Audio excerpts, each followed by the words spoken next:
बिस्मिल्लाहिर्रहमानिर्रहीम। मेरा नाम शकील शेख है और आप देख रहे हैं हमारा channel restoration of cricket and associations. मैं आज आपको बताऊंगा कि कोरोना क्राइसिस के इस दौर में जबकि पूरी दुनिया लॉकडाउन की तरफ जा रही है, पाकिस्तान क्रिकेट बोर्ड और इसके सेठ कैसी कैसी शाह खर्चियाँ कर रहे हैं, कैसी कैसी गैर संजीदगी का मुजाहरा कर रहे हैं। आप हमारा चैनल देखते हुए इसको सब्सक्राइब ज़रूर करें, आइकॉन बेल को प्रेस भी करें और अगर आपको ये पसंद आए तो फिर आप इसको लाइक भी करें। मैं आपको अच्छी अच्छी वीडियो भी भेजूंगा और मैं उन लोगों का भी मशकूर हूँ जो लोगों ने पहले हमारी वीडियोस देखी हैं और यकीनी तौर पे हमारी हौसला अफजाई भी हुई है और हमारे चैनल की पॉपुलैरिटी में इजाफ़ा भी हुआ है। मैं उन तमाम हजरात का, लोगों का बहुत मशकूर हूँ। आज हम बात करेंगे कि पाकिस्तान क्रिकेट बोर्ड ने शाह खर्चियों का एक तवील सिलसिला है जो रुकने का नाम नहीं ले रहा। पीसीबी के चंद सेठ जो हैं वो ऐसे इकदाम कर रहे हैं कि कोरोना क्राइसिस के इस दौर में सब हैरान परेशान हैं कि ये क्या हो रहा है। आपने सुना होगा कि पाकिस्तान क्रिकेट बोर्ड ने और ख़ास तौर पे उनके सीईओ वसीम खान ने एक नया एम्बिशियस प्रोग्राम बनाया है जो यकीनी तौर पे एक कॉपी पेस्ट लगता है ऑस्ट्रेलियन मॉडल का। इवन उसकी जो डेजिग्नेशन है और जो चीज़ें हैं वो भी ऑस्ट्रेलिया से ही ली गई हैं कि जी हम पाकिस्तान में हाई परफॉर्मेंस सेंटर बनाएंगे। जैसे कोई ये समझे कि पाकिस्तान में शायद नेशनल एकेडमी चीज़ की कोई है ही नहीं थी, कोई कोचिंग का स्टैंडर्ड ही नहीं था, कोई रीजन्स नहीं थे, पाकिस्तान में कुछ हो नहीं रहा था। मगर इसके बावजूद भी पाकिस्तान हमेशा क्रिकेट की दुनिया में आगे रहा है और पाकिस्तान का नाम टेस्ट क्रिकेट हो, T20 हो या वनडे हो, इसमें बहुत बड़ा नाम है। पाकिस्तान ने दुनिया को बहुत बहुत अच्छे और बेहतरीन खिलाड़ी दिए हैं। वसीम खान साहब ने ये किया है, एक नया विज़न बनाया है। ये वही विज़न है जो ये लेस्टरशायर में लेके गए थे और वहाँ पे बिल्कुल तबाही करके आए 4 साल।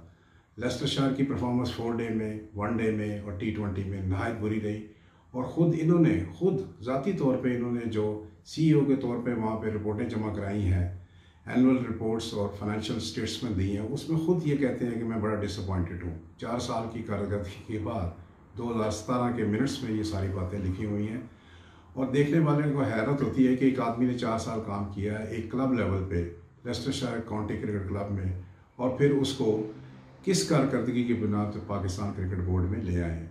पाकिस्तान क्रिकेट बोर्ड ने हाई परफॉर्मेंस सेंटर के लिए 4 बड़ी पोस्टों का ऐलान किया है। एक अंदाजे के मुताबिक अगर ये 4 आदमी रख लिए गए तो फिर तकरीबन 50 से 60 लाख रुपए की तनख्वाहें जाएंगी, जबकि सारी दुनिया अखराजात को कम कर रही है, ऑस्टेरिटी मेजर्स कर रहे हैं और अपने अखराजात को रोक रहे हैं। जो बड़े बड़े ऑफिशियल हैं वो अपनी तनख्वाहों में कट्स लगा रहे हैं और हमारे यहाँ एक दूसरा डिफरेंट दुनिया से एक अलग ट्रेंड चल रहा है। इन्होंने क्या किया है कि सबसे पहले डायरेक्टर एक अनाउंस किया है परफॉर्मेंस सेंटर का, फिर उसके बाद इन्होंने कहा है head international players development announce किया है, मैनेजर हाई परफॉर्मेंस अनाउंस किया है और एक आध और पोस्ट इन्होंने अनाउंस की है, जिससे तकरीबन मेरे ख्याल में 50 से 60 लाख रुपए के अखराजात होंगे, जबकि इनकी इस वक्त कोई ज़रूरत नहीं थी। ना क्रिकेट हो रही है, ना कोई कैंप्स लग रहे हैं और ना कुछ हो रहा है। और हालत इनकी ये है कि कराची की एकेडमी को बने हुए इतना अरसा हो गया, अली मोहम्मद सेंटर को, वहाँ पे जिम तक नहीं है और जिम का टोटल ख़र्चा 1 करोड़ रुपए के करीब था। और जब वो सारे इकदाम हो गए तो 2 दिन पहले एहसान मानी और वसीम खान ने मिलके वो सारा प्रोजेक्ट ही कैंसिल कर दिया और वहाँ पे अभी तक कोई मेजर प्रोग्राम नहीं हो रहे। मुल्तान की एकेडमी इनकी वीरान पड़ी है, वहाँ के कोई पैसा नहीं लगाया जा रहा, कोई प्रोग्राम नहीं हो रहे। और फिर सबसे इंटरेस्टिंग बात यह है कि पेशावर में KPK गवर्नमेंट के साथ इनका एक MOU साइन हुआ है और उस MOU में ये साफ तौर पे लिखा है कि सारा के सारी कंस्ट्रक्शन और सारा का सारा सेंटर जो है वो KPK की गवर्नमेंट बनाएगी। सिर्फ उसकी जब PCB उसको टेक ओवर करेगा तो उसकी रनिंग कास्ट जो है वो PCB देगा। PCB इसके लिए भी अभी तक तैयार नहीं है। हालांकि ये बड़ी ज़्यादती है कि हमारे KPK के प्रॉमिस में इस तरह का एक सेंटर जल्द से जल्द होना चाहिए, फिर रावलपिंडी में भी होना चाहिए और इस तरह पाकिस्तान में सेंटर्स होने चाहिए। यानी आप देखें कि अखराजात किस तरफ जा रहे हैं, सिर्फ अपने दोस्तों को नवाजने के लिए। अब जो डायरेक्टर साहब आ रहे हैं उनकी क्वालिफ़िकेशन लेवल 2 रखी गई है। वसीम खान का जो लेवल है मेरे ख्याल से वो लेवल 2 ही है। वो लेवल 2 पे ही फंसे हुए हैं, अभी तक इससे बाहर ही नहीं निकले। इसलिए आप देखेंगे कि ये सारे जो इक़दाम किए जा रहे हैं, ये सारे के सारे इक़दाम पीसीबी के पैसे का ज़िया है। और जो पहला निज़ाम था, पहले निज़ाम से जितने रिज़ल्ट पाकिस्तान क्रिकेट को मिले थे और पाकिस्तान की क्रिकेट में तरक्की हुई थी, इतने अच्छे इंतज़ाम कभी नहीं हुए। अभी हालत ये है कि आप देख लें कि कोरोना के इस दौर में मुझे शक पड़ता है कि अंडर 19 की जो रीजनल अकेडमी होती थी वो भी नहीं लगने जा रही। फिर उसके अलावा जो इंटर डिस्ट्रिक्ट क्रिकेट और क्लब क्रिकेट है वो भी बंद पड़ी हुई है। तो आपने अकेडमियाँ लगा के और ये सारा कुछ करके क्या करना है? फिर एक नई पोस्ट निकाल दी है, हेड इंटरनेशनल प्लेयर्स डेवलपमेंट। अब आप देखें कि जो इंटरनेशनल प्लेयर जो किसी मुल्क को रिप्रेजेंट कर रहे होते हैं वो तो अपने हेड कोच के साथ करते हैं, और पाकिस्तान का हेड कोच मिसबाहुल हक है, तो उन्होंने तो उसके साथ एंगेज होना है। ये एक नई चीज़ निकाल के ले आए हैं ताकि ये ज़्यादा से ज़्यादा अखराजात करे, ज़्यादा से ज़्यादा उसका ज़िया करे, और फिर इनका कोई पूछने वाला नहीं। हालांकि मैं आपको बताऊं कि अकाउंटेबिलिटी तो होनी है और सबकी होनी है।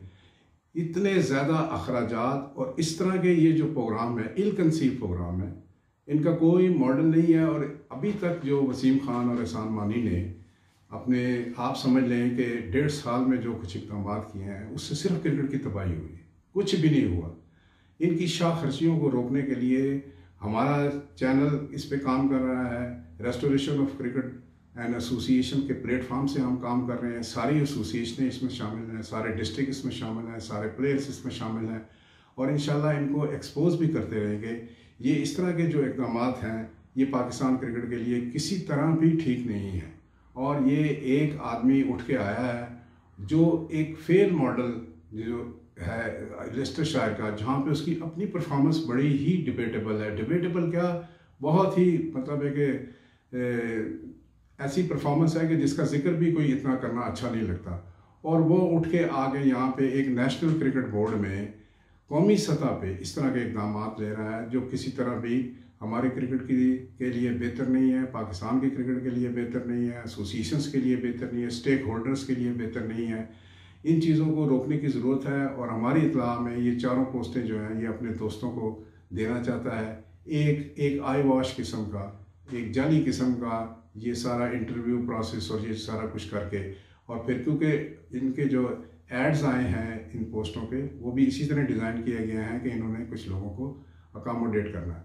हमारी इस पे गहरी निगाह है कि पीसीबी क्या कर रहा है, कौन सी पॉलिसियाँ फॉलो कर रहा है, और ख़ास तौर पे इस दौर में क्या कर रहा है कि जहाँ पे पैसे की कमी करने की ज़रूरत थी, पैसे को कट्स लगाने की ज़रूरत थी, वहाँ पे ये लोग ज़्यादा अखराजात कर रहे हैं, मगर उसमें कमी नहीं ला रहे। इसलिए कि आप देखें कि अगर 1 लाख आदमी मुलाजिम तनख्वाह लेता है, उसकी 25% अगर तनख्वाह कम की जाए तो उसको तो 25,000 का होगा। मगर अगर वसीम खान की तनख्वाह पे 25% का कट लगाया जाए तो 26,50,000 में से आप अंदाज़ा लगा सकते हैं कि इनकी तनख्वाह में यानी लाखों रुपए की कमी होगी। इसलिए उसने ज़ाती मुफादात के तहत ये किया हुआ है कि कट्स नहीं लगाए। अभी जो हालिया इक़दाम किए हैं उनमें बड़े अफसोस की बात है कि 243 ग्राउंड्समैन थे। अब कितनों ने अप्लाई करना है 10,000 के लिए, कितनों ने नहीं करना। लेकिन अगर सारे भी कर लें तो 24 लाख से कुछ ज़्यादा रकम बनती है। ये वसीम खान जो CEO हैं उनकी 1 महीने की तनख्वाह से भी कम है। मुझे उम्मीद है कि आपको ये प्रोग्राम पसंद आया होगा और आपके रोज़े जो हैं वो बहुत अच्छे जा रहे होंगे। पहला अशरा गुजर चुका है, और इसके साथ साथ मैं ये कहता हूँ कि कोरोना के इस दौर में आप सब एहतियात बरतें, और मुझे उम्मीद है कि अल्लाह आपका हामी व नासिर होगा। आप अपनी सेहत का ख्याल रखें। अल्लाह हाफिज़, और नए प्रोग्राम के लिए हम आपसे जल्द मिलेंगे।